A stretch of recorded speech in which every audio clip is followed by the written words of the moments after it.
Hello friends, जैसा कि हम आपसे पिछले वीडियो में बात किए थे कि अगला जो मेरा वीडियो होगा वो power of government in pandemic, ये जो महामारी है इसमें जो सरकार ने हर चीज को कंट्रोल किया है ना। इवन आपको कहाँ जाना है, कहाँ नहीं जाना है, कौन सा रूल रेगुलेशन है, इस सब को जो कंट्रोल किया है वो कहाँ से उसको पावर मिली है, कौन सा एक्ट है, कौन सा संविधान में कौन सी चीजें क्या है, इसके बारे में हम जानकारी लेते हैं। देखिए, इसमें 3 चीजें मैं आपसे डिस्कस करूंगा।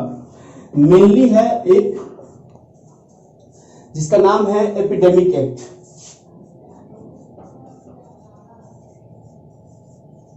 एपिडेमिक एक्ट एक है जिसका जो आया था 1897 में, ठीक है। दूसरा है आपको disaster management act, disaster management act 2005, right. तीसरा जो टॉपिक है सर वो आपका है इसेंशियल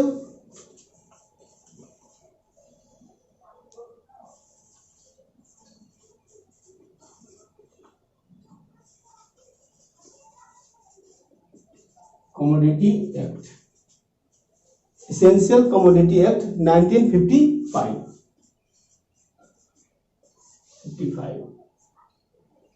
आवश्यक वस्तु अधिनियम, ठीक है।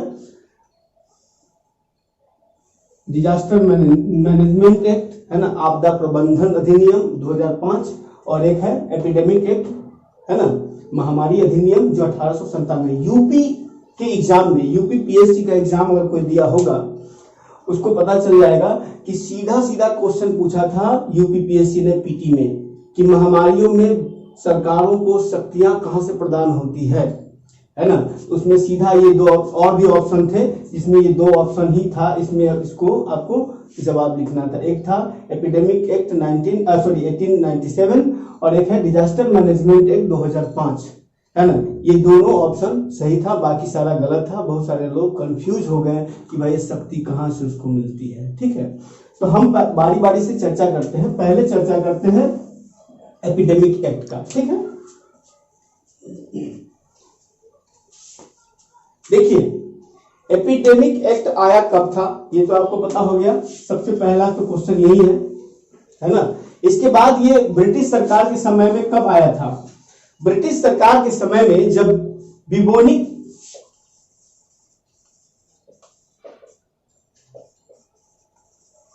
प्लेग आया था, है ना। बिबोनिक प्लेग आया था मुंबई में, आपने देखा होगा। चापेकर बंधुओं ने रैंडर्स की हत्या की थी, याद करिए आप। जो इस प्लेग के कारण वहां पे जो महिलाओं के साथ अभद्रता की गई थी दवा पहुंचाने या इस टाइप से के कारण, तो चापेकर ब्रदर्स ने उनकी हत्या कर दी थी। और उसी हत्या करने के कारण ऐसा माना जाता है कि भारत में क्रांतिकारी आंदोलन का जो है शुरुआत के रूप में देखा जाता है चापेकर बंधुओं को। खैर एनीवे वो हिस्ट्री का पार्ट है, मैं उसमें नहीं जाऊंगा। बिबोनिक प्लेग जब आया उसके बाद 1890 के दशक में, है ना, 80-90 के दशक में बिबोनिक प्लेगों ने भारत में बहुत बड़ी तहलका मचाई। मजबूर होकर सरकार ने एक एपिडेमिक एक्ट लाया। एपिडेमिक एक्ट लाया। इसके बाद क्या हुआ देखिए, राज्य और इसमें क्या किया गया है, स्टेट्स और यूटीज को विशेष उपाय करने के का प्रबंधन किया गया है इसमें।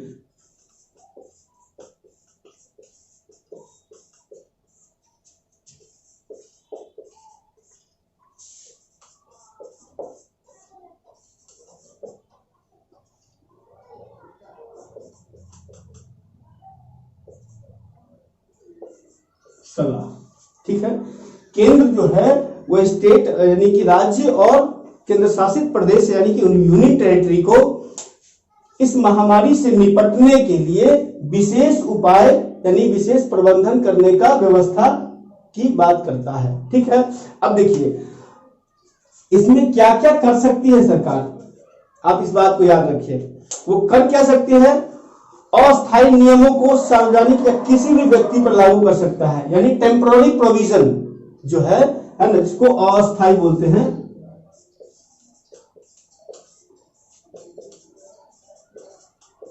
नियमों को अस्थायी नियमों को सार्वजनिक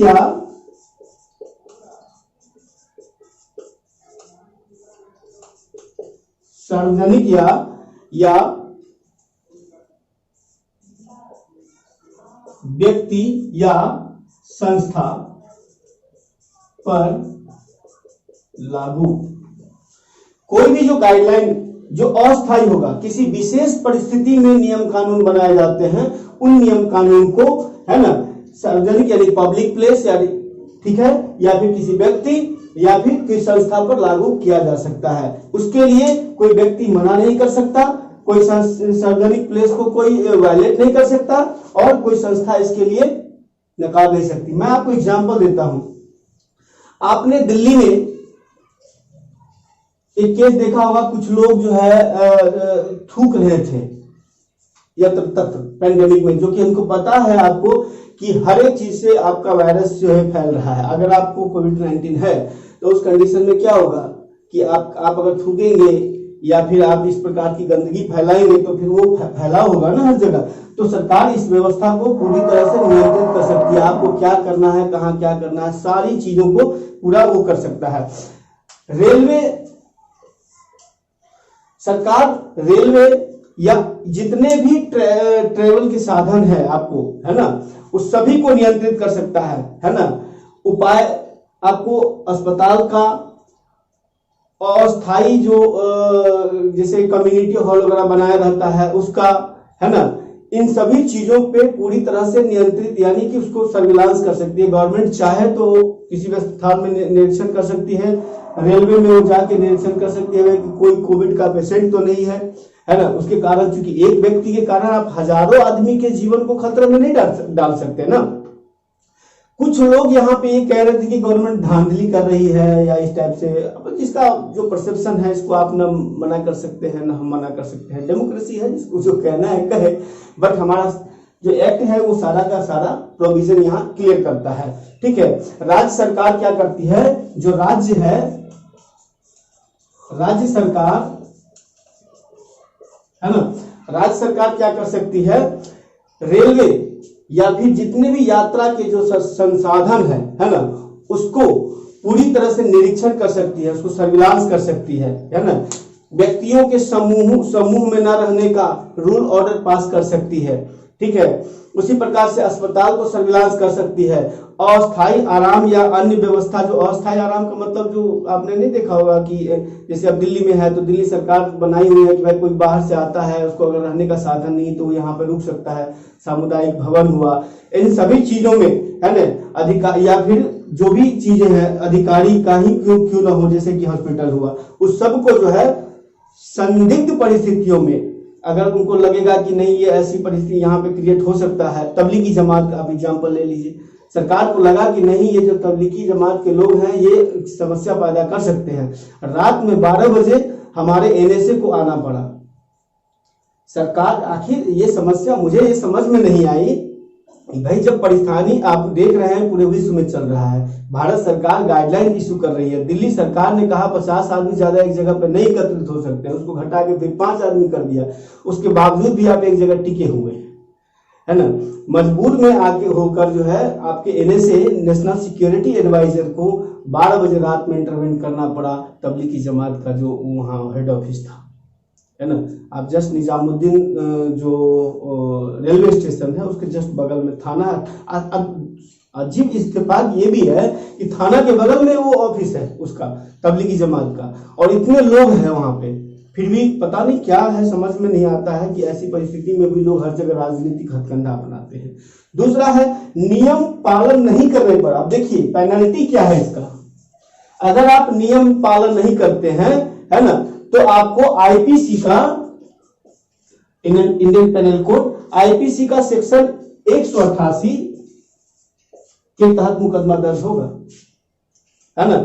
लोक सेवा द्वारा विधिवत आदेश जो दिया जाता है, जैसे सरकार का आदेश हो या फिर वहां के स्थानीय प्रशासन का आदेश, अगर आप नहीं मानते हैं तो आपके ऊपर आईपीसी 188 लागू होगा और हर चीज को कंट्रोल कर सकती है भारत सरकार, क्योंकि एक आदमी के कारण 1000 आदमी की जिंदगी को आप ऐसे नहीं जाने दे सकते हैं। ठीक है, जो भी ऑफिसर्स, आपने देखा होगा कि भारत में जैसे एसेंशियल सर्विस में जो काम करने वाले आदमी हैं, आपको हेल्थ सेक्टर में, है ना, कोरोना वॉरियर जिसकी बात कर रहे हैं, उनको प्रोटेक्शन का पूरा राइट है गवर्नमेंट को, उसको आप टच नहीं कर सकते हैं, उसको जो भी सरकार, कहने का मतलब मेरा है, जो भी गाइडलाइन इशू करेगा उसको फॉलो करना है। आप किसी भी नर्स को या फिर डॉक्टर को या फिर सफाई कर्मी को या फिर इसमें जो भी लगे हुए लोग हैं, उनको आप थोड़ा सा भी डिमोलिश नहीं कर सकते हैं, यानी उनको कानूनी संरक्षण का अधिकार है, यानी कार्यान्वयन अधिकारी को कानूनी संरक्षण देने का अधिकार दिया है एपिडेमिक एक्ट, है ना। यानी हम लिख देते हैं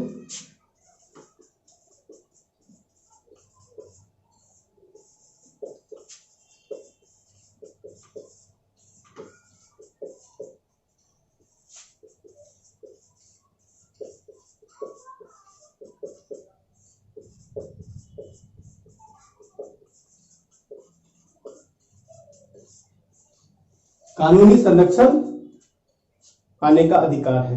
ये मूलतः एपिडेमिक एक्ट जो आपका 1897 है, यानी 1897, उसका ये मेन चीजें हैं जिसको लेके सरकार, अब स्वाभाविक बात है कि भाई स्टेट और यूटी को विशेष उपाय करने का प्रोविजन दे दिया। अस्थायी नियम, ये ध्यान रखिए, अस्थायी नियम जो है, टेम्पररी प्रोविजन को कहीं पे इंप्लीमेंट कर सकता है। तो जब ऐसी व्यवस्था है तो भाई लोगों क्या है कि अब आप फ्रीली लाइफ तो जी नहीं सकते हैं, उसमें तो आपको सरकार के आदेश को मानते हुए भी आपको काम करना है, मास्क, सैनिटाइजेशन, है ना, फिर आपको हैंड वॉश वगैरह, ये सब बार बार तो गाइडलाइन दिया ही जाता है, तो कॉमन चीज है। अब हम बात करते हैं आपसे, ये हमारा हो गया एपिडेमिक एक्ट का, है ना। आप लोग अगर चाहें, जैसे मैं बोल रहा था, नोट कर सकते हैं, और आपके ऊपर डिपेंड करता है। ये आपका हो गया, ठीक है। अब अगला हम टॉपिक पे आते हैं जिसका नाम है डिजास्टर मैनेजमेंट एक्ट।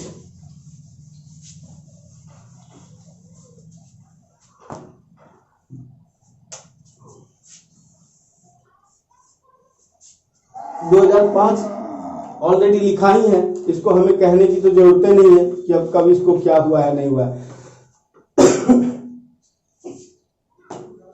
देखिए, डिजास्टर मैनेजमेंट एक्ट को आप 3 पार्ट में बांटेंगे। एक होगा नेशनल डिजास्टर मैनेजमेंट अथॉरिटी, ठीक है। एक होगा स्टेट डिजास्टर मैनेजमेंट अथॉरिटी, एक हो जाएगा आपको district disaster management authority. 3 part है इसके, है ना। अब कहते हैं ना कि पावर 3 आदमी के पास है, जिला में डीएम, राज्य में सीएम और केंद्र में पीएम। याद रख लीजिए, सबसे पावरफुल ये गाइडलाइन करेगा स्टेट को, स्टेट का जो गाइडलाइन है वो पूरी तरह से डीएम होगा, जो लोकल लेवल पे उसको इम्प्लीमेंट करवाएगा। चलिए, अब हम बात करते हैं सबसे पहले नेशनल डिजास्टर मैनेजमेंट अथॉरिटी।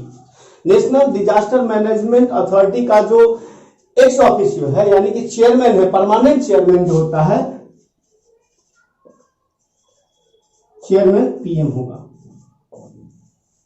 पहली बात आप ध्यान रखिएगा, जो बच्चे एग्जाम दे रहे हैं या फिर जो एग्जामिनेशन की तैयारी कर रहे हैं किसी भी चीज का, है ना, विशेषकर यूपीएससी, स्टेट पीसीएस वाले, इसको आप याद रखिएगा। या फिर एसएससी वगैरह का जो एग्जाम दे रहे हैं या रेलवे का देने जा रहे हैं, जो मैं बता रहा हूं उसको आप नोट डाउन कर लीजिए। इससे 1 से 2 क्वेश्चन आपके लिए रखा हुआ है। आप इस बात को मैं अभी आपको बताया हूं कि पूछा था यूपीपीएससी ने कि राज्यों को शक्तियां कहां से मिलती है। वीडियो को पूरा देखिएगा तभी उसकी सीक्वेंसेस समझ में आएगी। अगर आप चाहिएगा कि हवाई जिंदगी जिए तो आपको कुछ होने वाला नहीं है, मैं क्लियर बात करता हूं, ठीक है। इसके बाद अगर पीएम नहीं है, याद रखिएगा, अगर पीएम नहीं है इसके प्रेसिडेंसी मतलब अध्यक्षता करने के लिए, तो उसके जगह पे कौन होगा उसकी अध्यक्षता करने वाला? उसकी जगह पे उसकी अध्यक्षता करेंगे कौन? Vice president.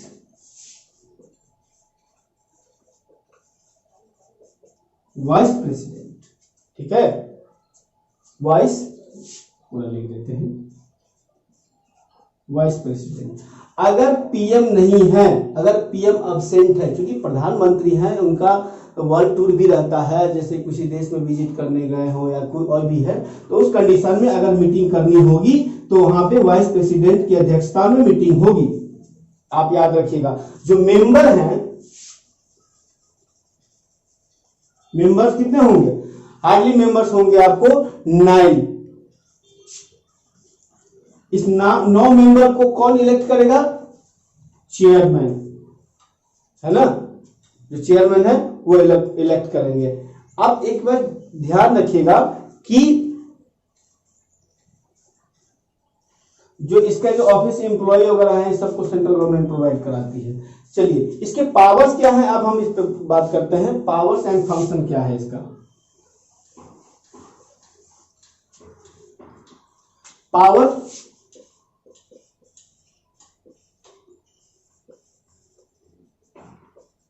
फंक्शन, ठीक है, पावर एंड फंक्शन। देखिए, ये पॉलिसी, प्लान्स, इसके बाद गाइडलाइन। गाइडलाइन जो देगा वो स्टेट को मानना पड़ेगा, डिस्ट्रिक्ट को मानना पड़ेगा। क्लियर?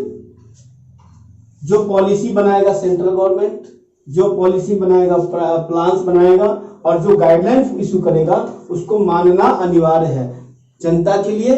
किसके माध्यम से? ये जाएगा स्टेट में, ये जाएगा फिर डिस्ट्रिक्ट में। क्लियर ना? इसके बाद क्या है, देखिए, minimum requirement to be provide in relief camp.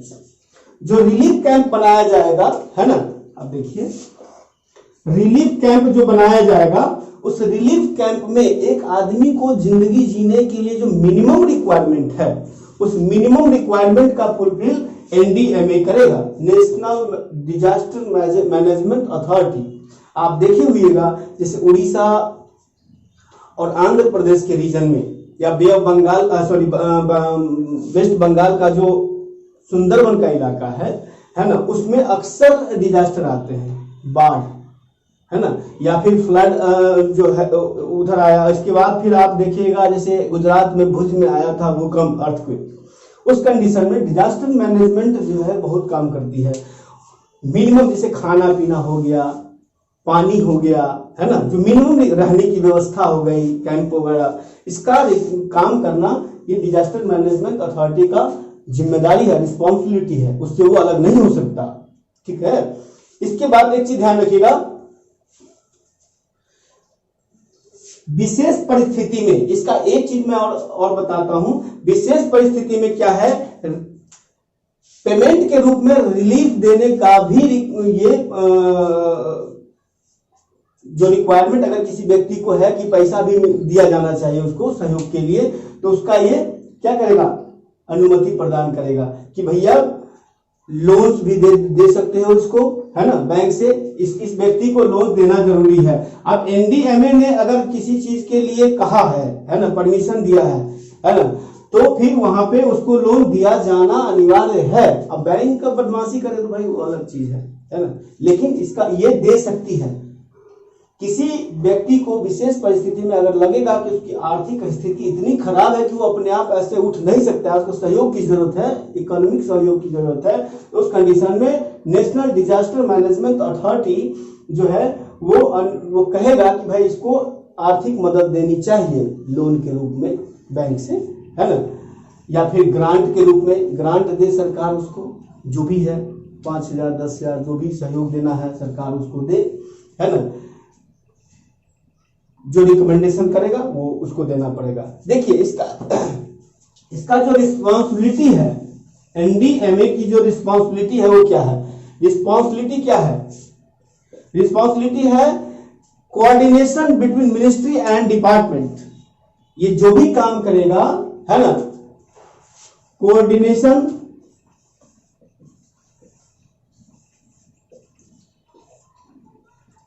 किससे करेगा, मिनिस्ट्री एंड जो डिपार्टमेंट है उससे, मिनिस्ट्री और डिपार्टमेंट से कोऑर्डिनेशन करेगा, और तब उसके माध्यम से सारी पॉलिसी को, है ना, वो इम्प्लीमेंट जमीन पे करवाने का प्रयास करेगा। क्योंकि जब तक मिनिस्ट्री साथ नहीं देगी, अब मिनिस्ट्री के अंदर कई सारे डिपार्टमेंट होते हैं, वो डिपार्टमेंट साथ नहीं देगी तो भाई वो कैसे इम्प्लीमेंट करेगा, स्वाभाविक बात है ना। उसके बाद आप देखिएगा स्टेट गवर्नमेंट से मिनिस्ट्रियल डिपार्टमेंट, फिर स्टेट्स, है ना, फिर इसके बाद वेरियस जो डोमेस्टिक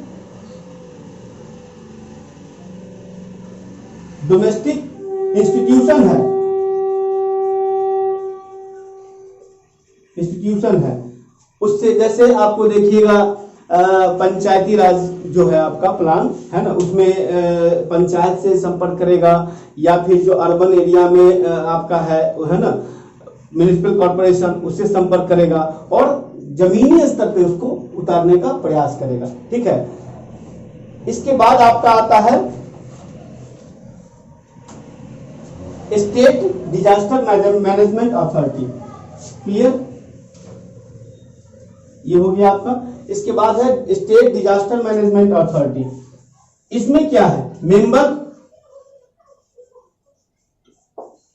9 होगा। इसके भी जो चेयरमैन है, चेयरमैन होगा वो होगा आपको सीएम, स्टेट का जो चीफ मिनिस्टर है वो होगा। उसके बाद याद रखिएगा, इन केस जिस स्टेट जो यूटीज है, ठीक है, यूटीज में अगर यूटीज मतलब हो गया यूनियन टेरिटरी, संघ राज्य क्षेत्र, ठीक है, अगर वहां पे सरकार नहीं है, फॉर एग्जांपल जितने भी यूटीज है, कितने यूटीज हैं,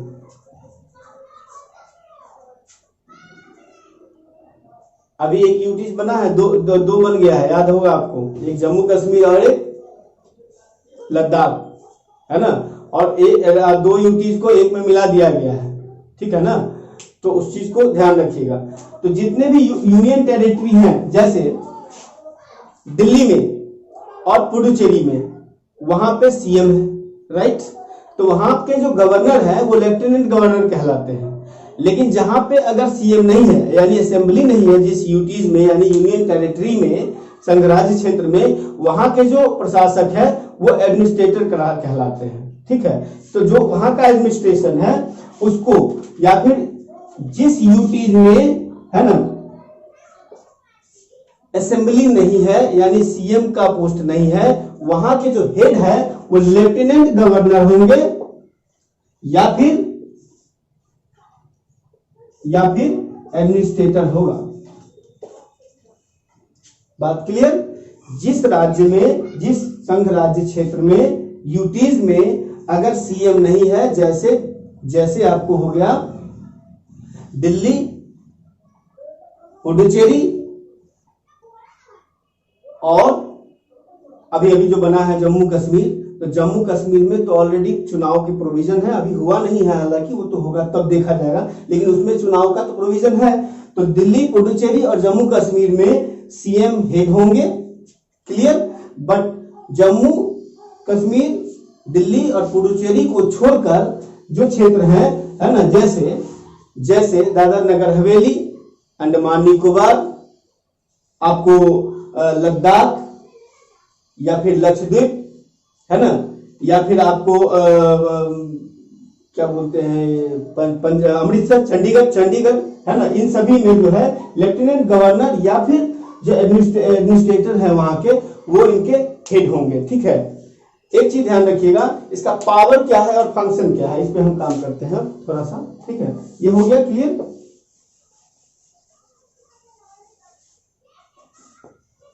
पावर फंक्शन क्या है?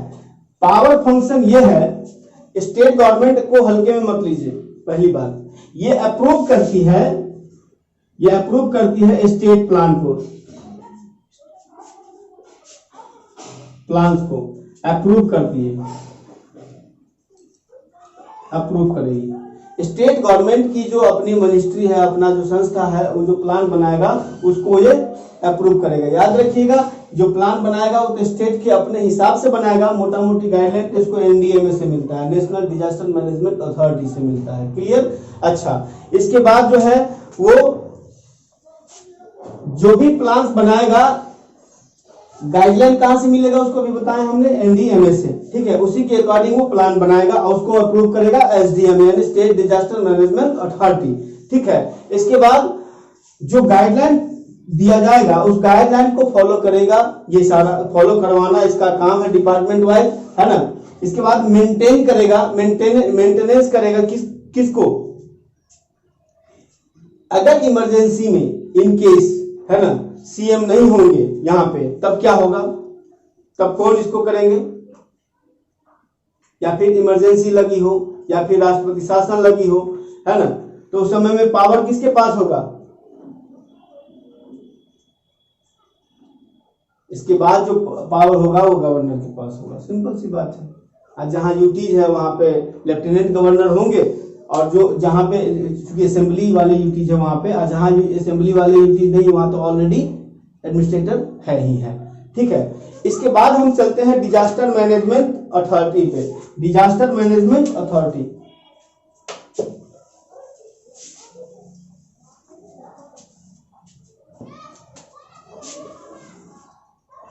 डिस्ट्रिक्ट डिजास्टर मैनेजमेंट अथॉरिटी, ठीक है।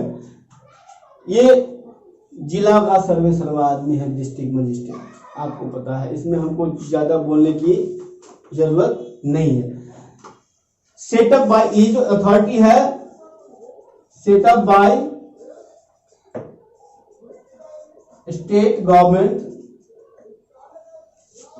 है ना, इसको केंद्र नहीं सेटअप करती है, राज्य के नियम के अनुसार सेटअप होता है। हमारे संविधान में केंद्र का सिर्फ एक गाइडलाइन देना है कि भाई ऐसे ऐसे आप गाइडलाइन करें, है ना, लेकिन कैसे जमीन पे उतारना है वो राज्य की जिम्मेदारी है भैया।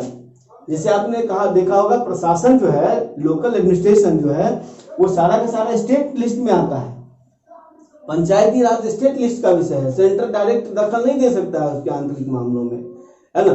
तो वो सिर्फ गाइडलाइन देगी कि भाई ये चीजें गाइडलाइन करो। जैसे अभी बिहार की बात हम करते हैं, बिहार में नीतीश कुमार ने बाहर से लोगों को लाने के लिए मना किया था तत्काल, है ना, क्योंकि जब मीडिया दबाव बना तो कहा कि मैं अभी बाहर से लोगों को यहाँ नहीं ला सकता। उन्होंने कोई गलती नहीं कहा था। क्या होता है ना कि हमारे देश की मीडिया के एक अलग मिजाज है, ठीक है, वो स्वतंत्र है, होना भी चाहिए, लेकिन उन्होंने जो कहा था मिनिस्ट्री ऑफ होम, है ना, मिनिस्ट्री ऑफ होम के गाइडलाइन के अकॉर्डिंग कहा था, लेकिन क्योंकि मीडिया उसको अपने रंग में ढाला। उन्होंने ये नहीं कहा कि मैं बिल्कुल नहीं लाऊंगा, उन्होंने ये कहा था कि अभी नहीं लाया जा सकता है, मिनिस्ट्री ऑफ होम का जो है गृह मंत्रालय का आदेश है, वो सिर्फ आदेश का पालन कर रहे थे। खैर नहीं, वो अलग बात है, उसमें नहीं जाना चाहता हूं मैं। इसको सेटअप किया जाता है स्टेट गवर्नमेंट के द्वारा, ठीक है। इसके बाद चेयरमैन होता है, चेयरमैन कौन होता है इसका, चेयरमैन होता है ना, कलेक्टर या डिस्ट्रिक्ट मजिस्ट्रेट, है ना, या फिर डिप्टी कमिश्नर, डिप्टी कमिश्नर, ये इसका हेड हो सकता है, कलेक्टर, डीएम या फिर deputy commissioner. District disaster management authority के हेड होते हैं, ठीक है। इसमें याद रखिएगा जो मेंबर होता है 7 होते हैं, ठीक है, 7 मेंबर है। इसी में से को चेयर इलेक्ट कर लेते हैं, ताकि अगर ये साहब नहीं रहे तो फिर उसको कैसे आगे बढ़ाया जाएगा, है ना। 6th शेड्यूल का जो एरिया है, याद रखिएगा, 6th शेड्यूल का जो एरिया है, इस मामले में, है ना, इस मामले में आपको चीफ एग्जीक्यूटिव जो मेंबर होगा इसका, वो मेंबर आपको पता है, जैसे नॉर्थ ईस्ट में बहुत सारे एरिया है जो 6th शेड्यूल में आते हैं, आरक्षित क्षेत्र में आते हैं, वहां पे उनकी अपनी गवर्निंग बॉडी है ना, उनकी अपनी गवर्निंग बॉडी है। तो उस अगर डिजास्टर मैनेजमेंट काउंसिल बनाई जाएगी, उसमें उसकी मेंबर को रखना अनिवार्य है, क्योंकि उनका अपना कल्चर है, उनका अपना सारा मेंबरशिप है, उसके हिसाब से वो काम करेगा, ठीक है। पावर क्या है इसका, अब हम बात करते हैं इसमें, इसका पावर, राइट।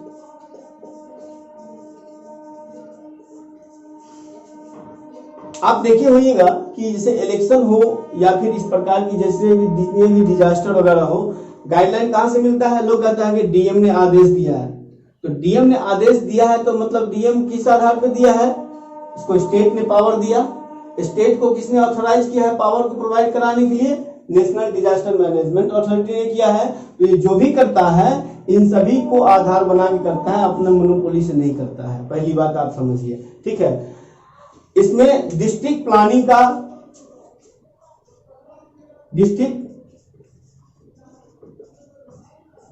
देखिए ये जो इसका जो प्लानिंग होता है वो राज्य के लिए पूरा होता है। जैसे बिहार राज्य में 38 जिले हैं, 38 डिस्ट्रिक्ट हैं, ठीक है। तो 38 डिस्ट्रिक्ट को होलिस्टिक अप्रोच में प्लान बनाएगा, लेकिन लोकल लेवल पे प्लान बनाने का पावर जो है वो डीएम को दिया गया है, ठीक है, या फिर कलेक्टर हो गया या फिर डिप्टी कमिश्नर हो गया, जो disaster management district disaster management authority का हेड होता है। वो लोकल लेवल पे प्लानिंग बनाएगा, उसको इंप्लीमेंट करवाएगा, है ना, और कोऑर्डिनेट करेगा किससे? अपर 2 टायर से। ये कोऑर्डिनेट करेगा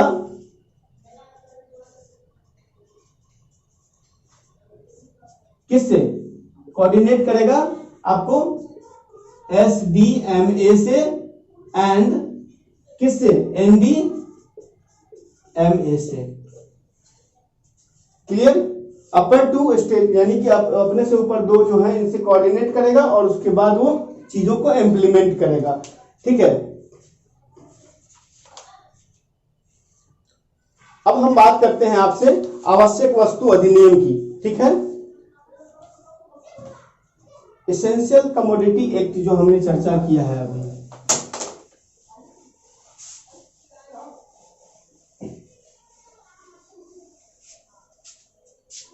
एसेंशियल कमोडिटी एक्ट, हम इसे मिटा देते हैं, थोड़ा सा सुविधा होगा।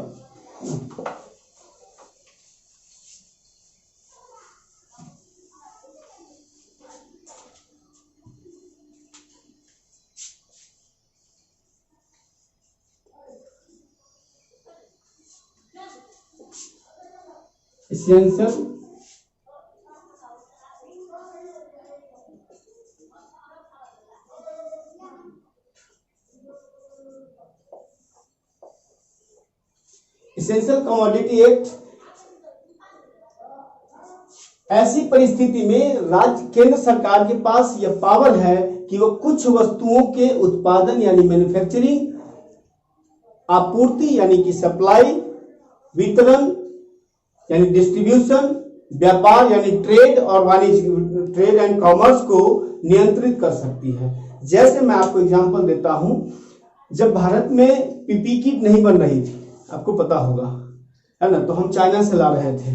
हाइड्रोक्सी क्लोरोक्विन जो दवा थी उसकी बात करिएगा आप, उसको भारत में हाइड्रोक्सी क्लोरोक्विन दुनिया में सबसे ज्यादा मैन्युफैक्चरिंग होता है, मलेरिया की दवा है। मैंने इस पे वीडियो बनाया है, जितने भी वैक्सीन है और ड्रग्स है ना, उस पर आप उसको देखिएगा, मेरे चैनल पे ऑलरेडी है अवेलेबल।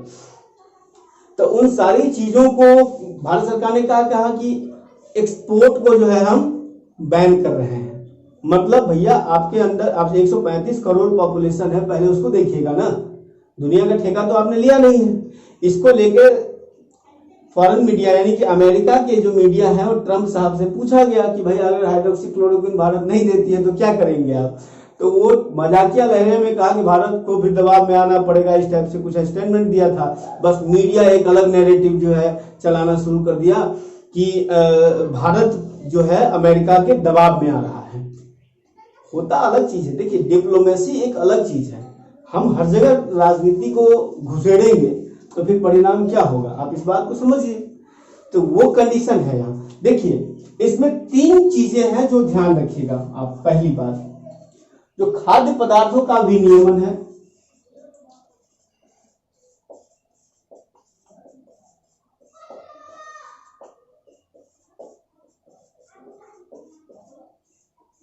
कंट्रोल कर सकती है फूड प्रोडक्ट का, ठीक है। इसके बाद है स्टॉक सीमा,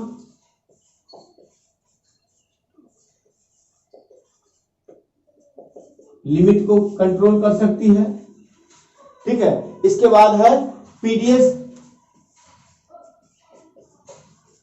पब्लिक डिस्ट्रीब्यूशन मैनेजमेंट को ये कंट्रोल कर सकती है। देखिए इसके अंदर आपको क्या है, मैं आपको दे रहा हूं। कुछ ऐसे खाद्य पदार्थ हैं जैसे आपको मैं बता दूं,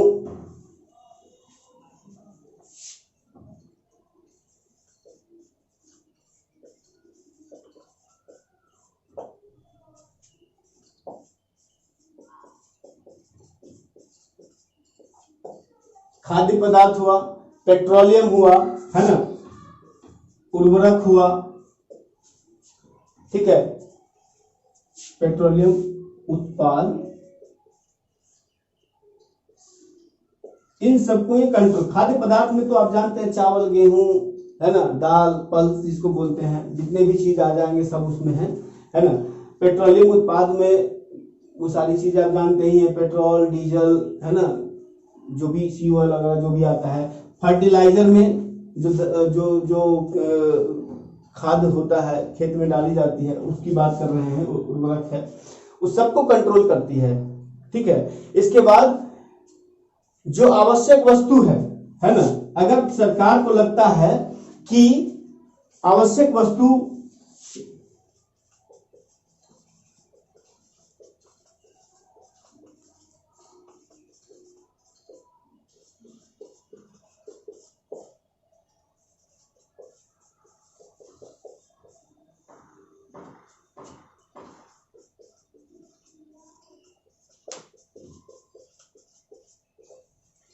जैसे मास्क, सैनिटाइजर, पीपी किट, अभी तो आपने देखा ये सब चीजें, सरकार को लगी कि भैया ये चीजें हमारे देश में नहीं है, हमारे अपने देश के लोगों की जरूरत है, तो उन्होंने क्या किया, एक्सपोर्ट पे बैन लगा दिया। कहा कि न मास्क बाहर जाएगा, न सैनिटाइजर बाहर जाएगा, है ना, और ना ही आपको जो भी जरूरत की चीजें हैं, पीपी की किट बाहर जाएगा। एक्सपोर्ट पे बैन रहेगा जब तक हमारे देश में चीजें पूरी तरह अवेलेबल नहीं हो जाती है, शॉर्टेज का प्रॉब्लम नहीं होता है, यानी कि सब कुछ अवेलेबल है, तब तक ये चीजें बैन रहेगी बाहर भेजने से, यानी एक्सपोर्ट को बैन कर दिया गया। जैसे ही लगा कि हाँ देश में सब चीज नॉर्मल हो रहा है, धीरे धीरे सरकार ने खोल दिया। ये पावर है एसेंशियल कमोडिटी एक्ट के तहत, ठीक है। अब देखिए इसमें क्या है, इसमें आपको अनाज वगैरह भी था, अनाज, दाल, है ना, गेहूं, प्याज,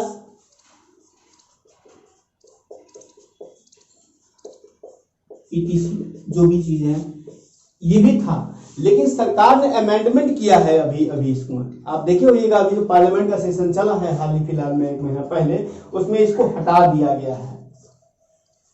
मतलब सरकार जो है अब अनाज के स्टॉक पे लिमिटेशन नहीं लगा सकती, दाल, प्याज, गेहूं के लिमिटेशन नहीं लगा सकती। 2020 में इसको बीच में अमेंड किया गया है और ये सारी जो लिमिटेशन है लगाने का जो प्रोविजन था उसको हटा दिया है। क्यों हटाया है वो एक अलग विषय है, मैं उसमें नहीं जाऊंगा, ये पावर की मैं बात कर रहा हूं, ठीक है।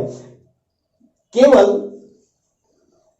लेकिन एक उसमें क्लॉज दिया जरूर है कि केवल असाधारण परिस्थिति में, यानी कि सरकार को लगेगा कि किसी भी, जैसे मैं प्याज की बात कर रहा हूं, अभी प्याज का कीमत अगर 5 साल का एवरेज रेशियो निकालेगा प्राइस का, है ना, और लगेगा कि 2 गुना से ज्यादा प्राइस हो गया है 5 साल के एवरेज रेशियो का, है ना, प्रेजेंट जो प्राइस है वो 2 टाइम्स हो गया है, 2 गुना हो गया है, तो गवर्नमेंट प्याज के एक्सपोर्ट पे लिमिटेशन लगा सकती है कि भाई बाहर नहीं भेजा जाएगा प्याज, या भेजा जा रहा है, अगर मान लीजिए 5000 टन बाहर एक्सपोर्ट हो रहा है तो कहेगा नहीं 50 टन जाएगा, है ना। वो अपने देश की सिचुएशन को, ये सब ऐसा नहीं है कि पूरी तरह से अभी हटाया गया है, लेकिन उसमें क्लॉज दिया गया है कि केवल असाधारण परिस्थिति में, जैसे वॉर हो गया, युद्ध हो गया, है ना, अकाल हो गया, फेमाइन जिसको बोलते हैं आप, है ना, या फिर जो मूल्य वृद्धि, प्राइस जो इंक्रीज कर गया लिमिट से ज्यादा, मैंने जैसे बताया अभी, है ना, वो उसमें गंभीर प्राकृतिक आपदा, डिजास्टर में जो आता है, नेचुरल डिजास्टर, उस कंडीशन में आपको सरकार इस सब को लिमिट कर सकती है, कहेगी कि भाई तुम 5 टन से ज्यादा नहीं रख सकते हो रिजर्व में, तो जब रिजर्व में नहीं रखेगा अर्थात स्टॉक नहीं बनाएगा तो क्या होगा, मार्केट में सामान रहेगा। अब मार्केट में सामान रहेगा तो प्राइस ज्यादा नहीं जाएगा। एक तो आदमी डिजास्टर ऑलरेडी नेचुरल आया हुआ है और उसमें भी इतनी महंगाई, तो भाई आम आदमी की हालत कैसी होगी आप सोच सकते हैं। ये सारा इसमें है। दूसरा आप देखिए,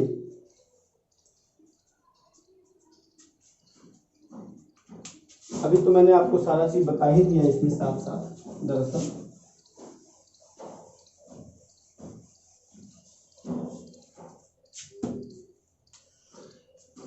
सेंट्रल गवर्नमेंट, केंद्र जो है आवश्यक वस्तुओं के, है ना, आवश्यक वस्तु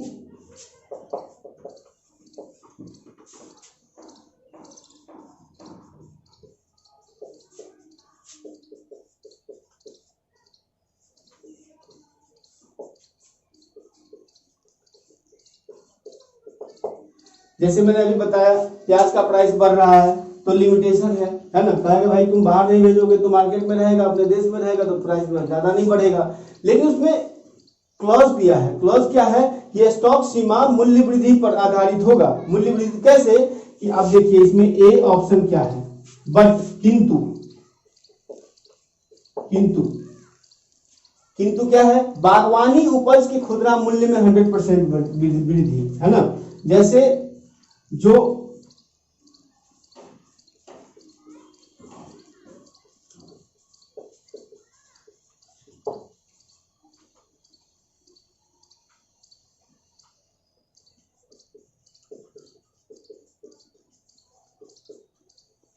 ठीक है, खुदरा मूल्य में यानी कि रिटेल प्राइस में 100% इंक्रीज होगा तब।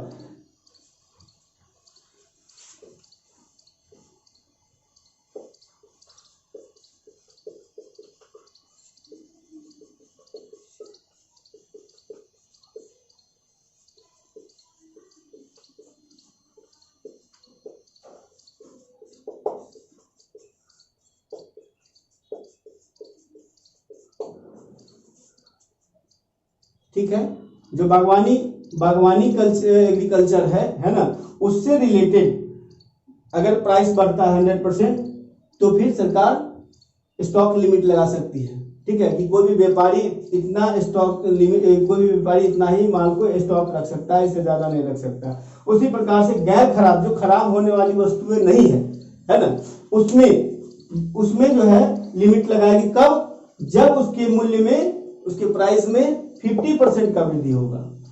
चूंकि होलसेल वाली बात हो जाएगी ना, लोग स्टॉक रखते हैं। जैसे आलू हो गया तो आलू तुरंत खराब नहीं होता है, जैसे हरी सब्जी है तो तुरंत खराब हुआ, टमाटर, गोभी वगैरह। लेकिन जैसे फ्रूट हो गया तो ये सब तुरंत खराब होने की चीज है। बट कुछ ऐसे भी पदार्थ हैं जो खराब नहीं होता है। जैसे आपको मैं बता दूं, आप ले लीजिए आलमंड वगैरह हो गया, बादाम हो गया, है ना, मूंगफली हो गया, ये सब चीज जल्दी खराब नहीं होता है। तो ऐसे कंडीशन में, है ना, जब इसका 50% से ऊपर वृद्धि हो जाएगा प्राइस, तब सरकार स्टॉक लिमिट लगा सकती है। ठीक है, कि भाई तुम 5 टन से ज्यादा स्टॉक नहीं रखेगा कोई भी व्यापारी देश में। ठीक है, वृद्धि का जो, इसका जो प्राइस है, वो प्राइस जो बढ़ रहा है उसका जो काउंटिंग कैसे करेगा, काउंटिंग करेगा कि 5 वर्ष में, पूरे 5 वर्ष का डिटेल निकालेगा और उसका जो प्राइस है ना, उसको एवरेज लिया जाएगा कि 5 वर्ष में कितना प्राइस रहा है। उसके हिसाब से अगर 100% वृद्धि होगा तब, आज के यही नहीं कि 2 महीना पहले कुछ और दाम था और आज कुछ और दाम है, तो उस हिसाब से, जैसे 20 रुपए किलो प्याज था, आज के डेट में 60 रुपए किलो, 50 रुपए किलो प्याज बिका है। फिर भी गवर्नमेंट ने विशेष ध्यान नहीं दिया। लेकिन हालांकि बाहर से प्याज को इम्पोर्ट किया गया है और प्राइस को कंट्रोल करने का प्रयास किया गया है। इसके बाद एक लास्ट आता है पीडीएस, पब्लिक डिस्ट्रीब्यूशन सिस्टम। सरकार ऐसा कर सकती है ये पैंडेमिक में, महामारी के समय में, कि जो आवश्यक वस्तुएं हैं, सरकार का कोई भी आदेश पीडीएस या टारगेटेड पीडीएस यानी कि पब्लिक डिस्ट्रीब्यूशन मैनेजमेंट में, है ना, जो टारगेटेड भी होता है। जैसे आप देखिएगा सरकार की जो स्कीम चलती है ना, सोशल वेलफेयर का स्कीम, उसमें पीडीएस तो होता ही है, उसके साथ साथ एक टारगेटेड पीडीएस का कॉन्सेप्ट आप देखिएगा। उसमें जैसे महिला होती है ना, तो महिलाओं को बहुत सारी कमियां होती है, शारीरिक कमी, तो उसके लिए स्पेशली 5 किलो गेहूं दी जाती है या 10 किलो पर गेहूं जाते हैं। बुजुर्ग हैं तो बुजुर्ग को स्पेशली अलग दी जाती है ना। इस प्रकार की जो टारगेटेड फैसिलिटी है उसका कर सकता है, किसी भी सरकारी आदेश पर लागू नहीं होगा। जब सरकार कहेगी कि टारगेटेड चीजों को या पीडीएस को से संबंधित कोई भी सरकारी आदेश है तब तक लागू नहीं होगा जब तक सरकार उस पे नोटिफिकेशन नहीं इशू करती है। ये 3 चीजें हैं जो हमने आपके साथ शेयर किया। एक चीज है जैसे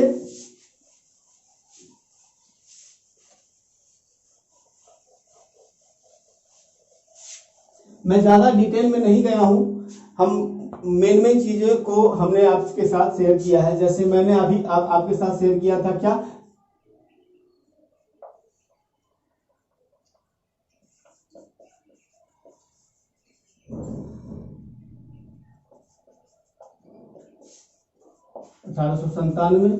इसके बाद हमने आपके साथ किया डिजास्टर मैनेजमेंट एक्ट 2005। इस डिजास्टर मैनेजमेंट एक्ट में हमने क्या किया था आपके साथ, नेशनल डिजास्टर मैनेजमेंट अथॉरिटी पे बात की थी, स्टेट डिजास्टर मैनेजमेंट अथॉरिटी पे बात की थी, डिस्ट्रिक्ट डिजास्टर मैनेजमेंट अथॉरिटी पे बात की थी। ये सब डिजास्टर मैनेजमेंट एक्ट का पार्ट है, राइट। इसके बाद हमने अभी आपसे चर्चा किया एसेंशियल कमोडिटी एक्ट 1955। इसमें गवर्नमेंट कैसे विशेष परिस्थिति में जो भी खाद्य पदार्थ हैं उसको वो कंट्रोल कर सकती है या उसको जो उसमें छूट दे सकती है, इस सारा का सारा पावर है। ये जितनी भी चीजें हैं आप इसको जैसे मैं बोल रहा था या फिर नोट लिख रहा था बोर्ड पे, आप नोट कर सकते हैं, इसको ध्यान रख सकते हैं। क्या है ना कि भ्रमित होता है आदमी कब, जब उसको जानकारी नहीं होता है कि हमारा चीजें सिस्टम में प्रोविजन क्या है। हमें पहले प्रोविजन पर ध्यान रखना चाहिए कि गवर्नमेंट ने कौन कौन से प्रोविजन काम किए हैं और उस प्रोविजन को फॉलो कर रहा है या फिर मोनोपोली कर रहा है ना। कहीं कहीं मोनोपोली देखने को मिला है कि पावर जब आदमी के पास मिलता है तो पावर का मिसयूज होना स्वाभाविक बात है ना। मिसयूज तब होता है जब हमारा जो लक्ष्य है वो सोशल वेलफेयर का तो नाम के लिए होता है कागज पे, लेकिन मेंटली हम क्या करते हैं, अपनी पावर को वहां पे जमाना चाहते हैं, अपने वर्चस्व को स्थापित करना चाहते हैं कि मेरे पास वर्दी है तो मैं जो कहूंगा वो होगा, है ना। तो इस कंडीशन में वायलेशन होता है रूल का। तो गवर्नमेंट जो गाइडलाइन की है, अगर यहाँ का लोकल एडमिनिस्ट्रेशन उस गाइडलाइन का वायलेशन अपने धौस जमाने के लिए करता है तो गवर्नमेंट जिम्मेदार नहीं, एडमिनिस्ट्रेशन जिम्मेदार है। एडमिनिस्ट्रेशन में जो अधिकारी है या फिर अंततः गवर्नमेंट जिम्मेदार तब हो जाती है जब उन गलतियों पे पर्दा डाल दी जाती है, उसको पनिश नहीं किया जाता है, क्योंकि अंततः सभी तो सिटीजन के लिए ही तो है। तो ये मेरा मकसद था कि भाई पावर क्या है सरकार का, कैसे पावर को रेगुलेट किया जाता है ना, इस पे काम करना। अब हम अगला टॉपिक आपके साथ जो लास्ट होगा पेंडेमिक सीरीज का मेरा लास्ट टॉपिक होगा वो है सोशल एंड इकोनॉमिक इम्पैक्ट। जो पेंडेमिक हुआ है महामारी में, है ना, सामाजिक सांस्कृतिक और आर्थिक जो उसका इम्पैक्ट है एवं उसके कारण जो गरीबी, भूखमरी और जो हेल्थ से रिलेटेड इशू हैं उस पर हम बात करेंगे आपके साथ नेक्स्ट वीडियो में। Thank you for watching. जय हिंद।